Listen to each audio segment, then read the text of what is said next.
కూడా అర్థమవుతుంది. ట్రైనింగ్ సెషన్లో మాటికి నువ్వు వాచ్ ఎందుకు చూసుకుంటున్నావు? బ్రేక్ ఎప్పుడు ఇస్తావని ఇండైరెక్ట్ గా హింట్లు ఇవ్వడానికి చూసాను. ఆ ఇండైరెక్ట్ నే తెలుగులో అడ్డదారి అంటారు. సింగిల్ అని డైరెక్ట్ గా అడిగి ఆన్సర్ ఇచ్చే లోపే నా ఆన్సర్ మార్చేసావు. ఇది పక్కా నీ ప్రీమెడిటేటెడ్ స్కెచ్. నీ ముఖం చూసినప్పుడు అర్థమైందిరా నువ్వు పెద్ద ఆర్టిస్ట్ పని. నేను ఆర్టిస్ట్ని కాదు, నేను నీ కోబాధితుడిని. మరి ఆడేంటి రిసెప్షన్ అంటున్నాడు? నువ్వు కూడా వాడితో ముచ్చట్లు పెడుతున్నావేంటి? వాడు జాబ్లో జాయిన్ అయ్యాక చేసిన ఫస్ట్ పెళ్ళంట.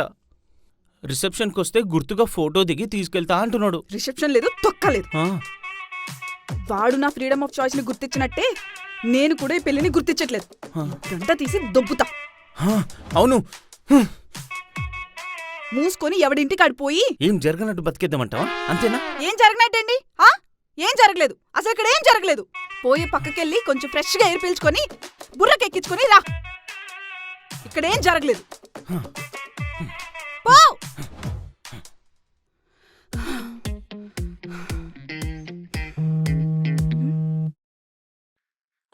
ఏం జరుగుతోంది?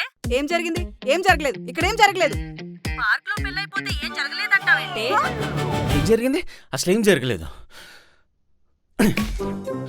I'm still male Kanya, most eligible bachelor. ఏం కాలేదు.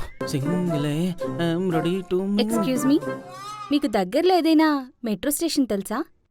యా, మీరు అలా లెఫ్ట్ తీసుకొని రైట్ తీసుకోగానే అక్కడే మెట్రో స్టేషన్. అంతమందిని పిలిచావురా పార్క్కి? మళ్ళీ వచ్చారు. అడ్రస్ అడుగుతుంటే చెప్తున్నా అన్నా. పోయోనా? మెట్రోదన్నా. ఈగినవలే, దా తాలిగట్టు. ఒరేయ్, ఈ పెళ్ళిళ్ళు చేసే ఫ్యాంటసీ ఏంట్రా మీకు?